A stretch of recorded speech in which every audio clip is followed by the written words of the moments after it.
Let's talk about using couching with the circular embroidery attachment. This is really cool. So the circular embroidery attachment, I'm going to show you how to install it. It's really, really simple. I'm going to keep my same foot, my number 21. Remember I told you it has that offset channel, so it has that deeper channel here on the right side of the foot, on the right side of the sole, so that as it's going around, as it goes around, it actually helps to keep that line of your circular stitches running smoothly. But I'm going to show you what this looks like here. All right, so inside you have your instruction box, okay? This is number 83. These are so much fun, and I'm gonna do a little project with them. It comes with 2 screws. You only need 1 for the operation. It comes with this little screwdriver. So I'm gonna pop my little screwdriver out. I'm gonna try to not block everything while I'm doing this. 1, okay. Ooh, those are really in there. And then this guy, it kind of looks like a weird kitchen instrument, right? It looks like you're getting ready to like make pasta or something. But this is your circular embroidery attachment. And the way that it works is really, really simple. You got a hole here, you got a hole there. So you go up and you line, and you can see when you set it on there, if you try to do it to one side, well, you can't do that because you're going right over things. You got to go onto that hole right there. And you just kind of line it up straight, and we're going to screw that on.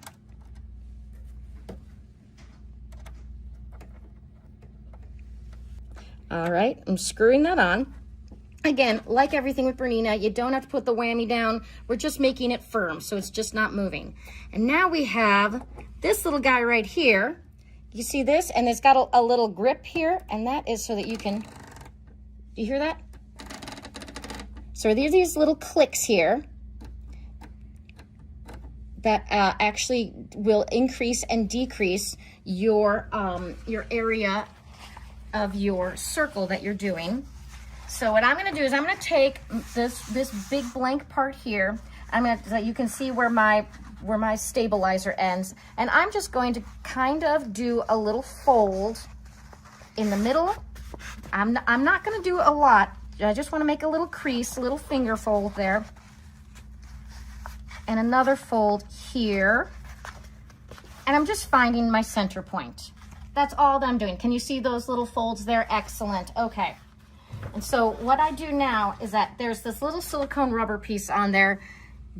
Be very aware of this guy, because you are going to pull it off and there is a sharp, sharp, sharp, sharp little nail sticking out of it.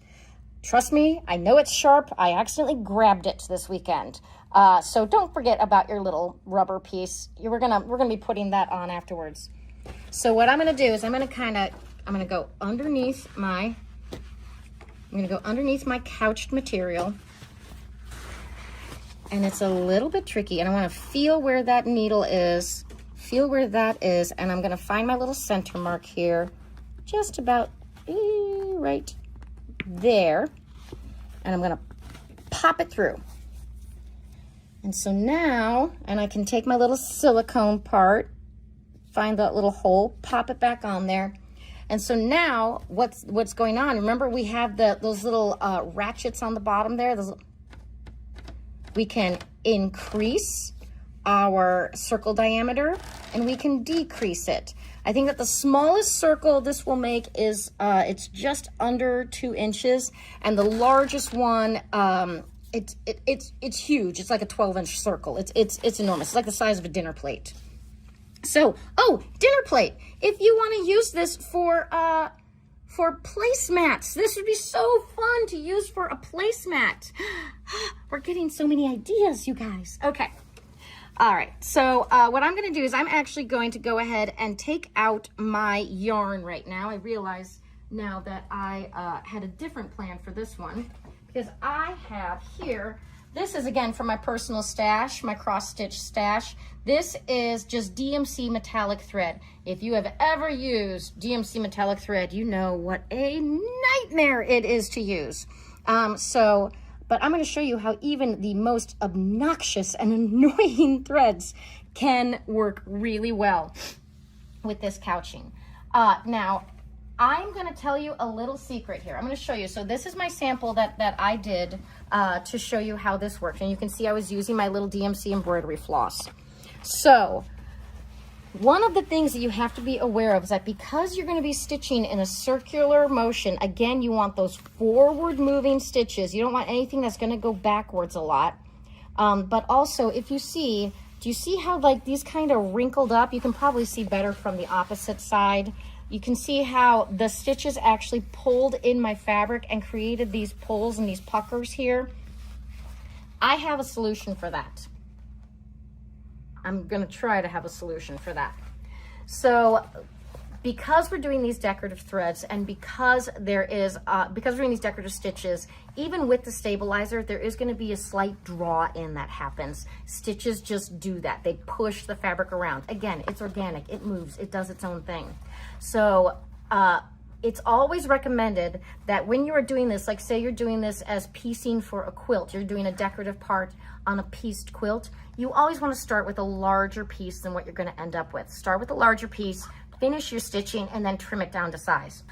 The way that I want to avoid getting that wrinkly effect around, getting that drawing, is I actually want to increase my diameter beyond what I am going to need, and I'm going to do a zigzag stitch, and I'm going to go all the way around. So I'm going to basically stabilize the outer ring of my circle before I then go in and work from my center and make my concentric rings from there. That was my solution for doing this. So that's why I took out my yarn. I'm just going to have my thread doing this. And I'm going to go back, and I'm going to go back to my zigzag stitch.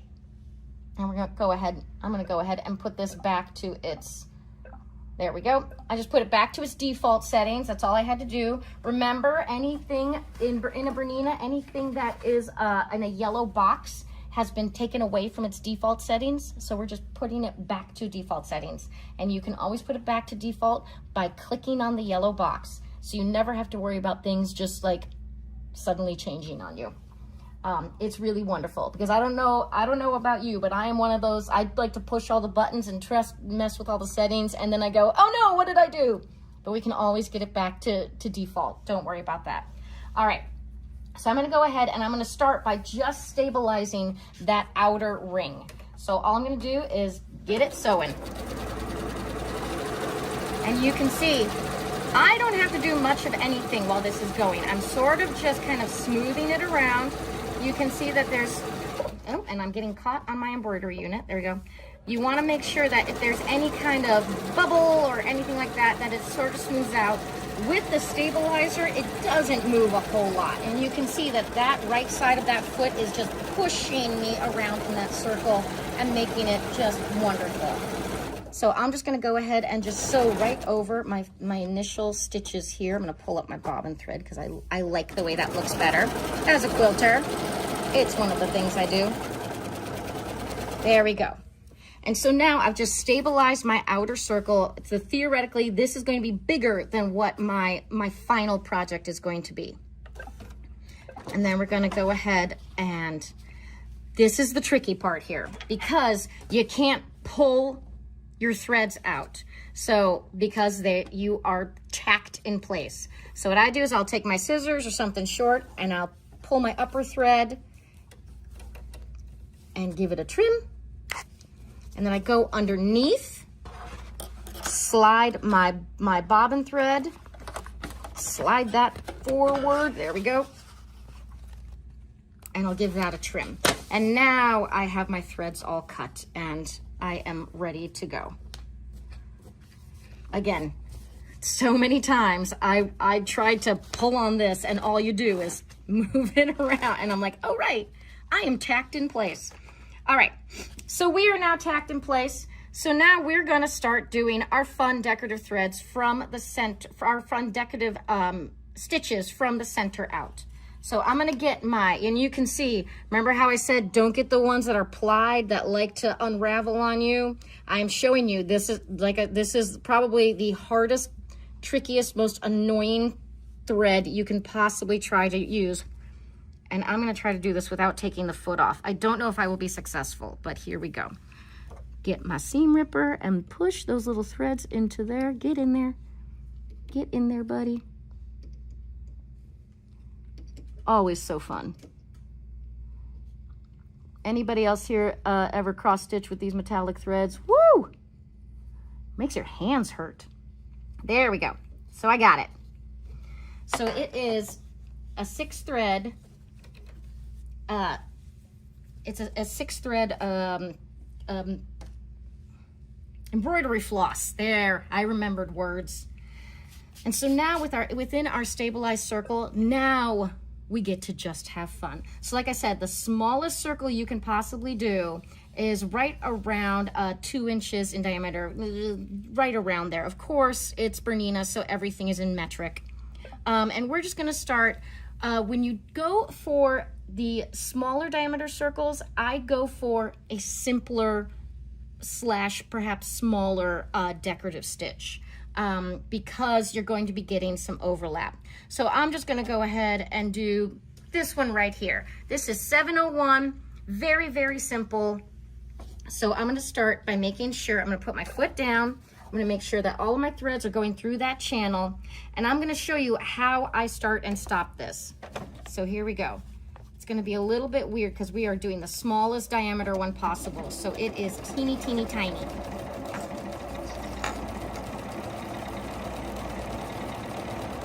You can see it's kind of a tight squeeze as it goes through here.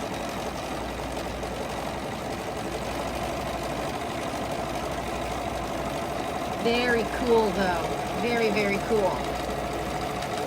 And I'm just guiding it.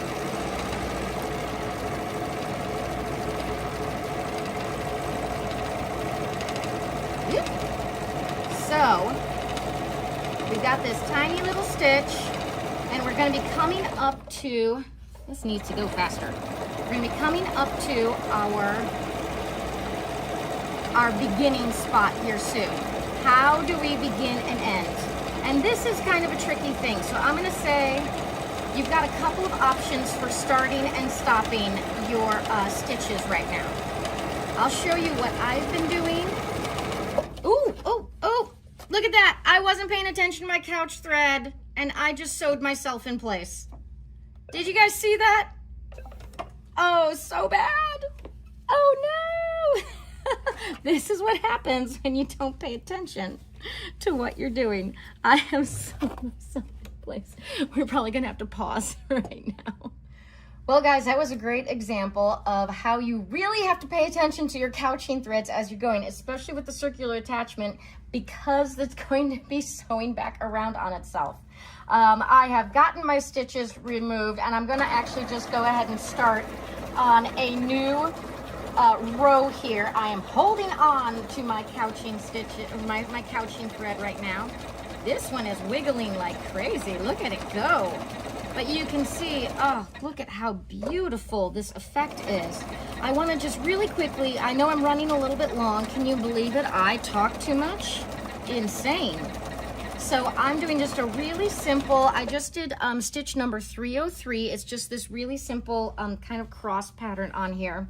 And all I'm doing, I'm going to be coming up to my initial stitches and I am just going to cut these a little bit short and work my way up to them. And I'm going to show you how I have been finishing the stitches. Now you have an option if you want to keep yours long and then you can actually bury your threads afterwards. Now that may or may not be a viable option for you depending on what it is you're making. So what I'm going to do, this is when I really, really need my knee lift. I'm going to go ahead and I'm going to clump up my threads. I'm going to put them underneath my foot. Remember, I've got that big channel there, so it's going to hold them in place. And I'm sort of just going to make sure, oh, see, and we're going back and forth a little bit. So some of my threads escaped. So I'm just going to go ahead and tuck them back in there. We're just tucking them in because we want them to be, with a knee lift, it's easier because you can kind of really make sure that those threads are going right where you want them to.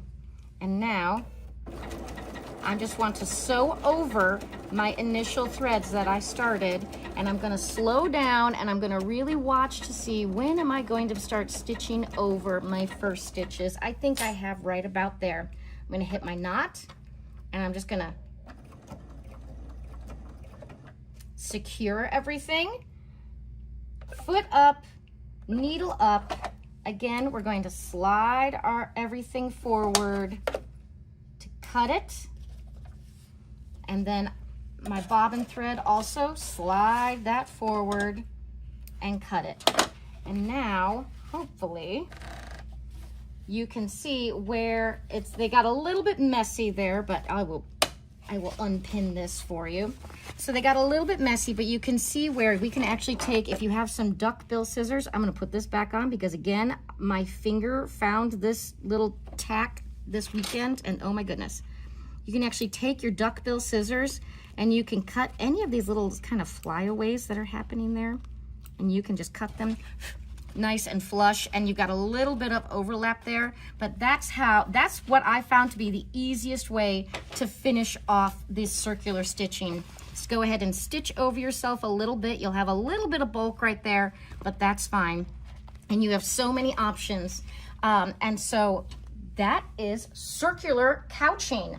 You can do so many fun things with this. You can use Badge Master on this and use this instead of your embroidery arm to do badges. You can create perfectly circular patches and badges with it. You do a satin stitch around it to hold it in place, and then you can do all kinds of decorations inside. You can also create, this is the project I'm going to be working on today, the daisy purse. Instead of doing this hardware in the front, I'm actually going to be doing a bunch of couching with the circular attachment. Hopefully I'll have a picture for you guys by the time it's time for you to see this. And I hope you have a great day and happy sewing.